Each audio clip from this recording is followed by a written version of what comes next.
Kia ora, ko Brady te wharingi pots tōku ingoa. Kei maki tū marae mātou e noho ana mo te wānanga nei. Yes, it's a beautiful place. The ocean's lovely, the people are lovely. The people who I'm working with are really, really nice. So yeah, it's good to be in Kapia. Mo te rānei, ka tū mātou, hei pōwhiri, me ki he momo prakatihi mo te paukai.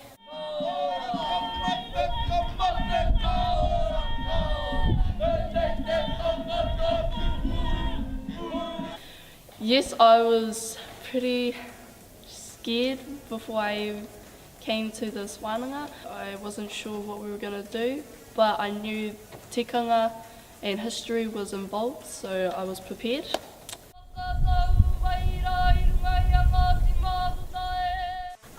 Kua akongia e au ngā hitori o ngā tūpuna, ngā karanga me te whai kōrero hoki.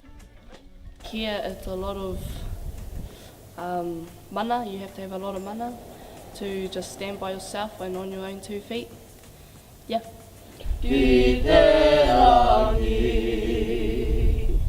hei huarahi atu. Yes, it is important for rangatahi to come on programs like this. I believe it can help build knowledge in all students, those who are doing Reo Rangatira, NCEA level 1, 2, 3. Yeah.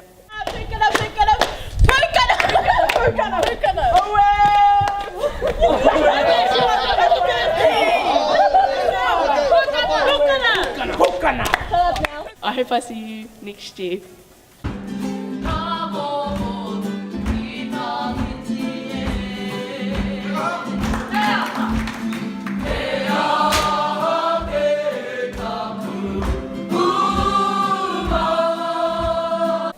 Tikanga Ora Reo Ora.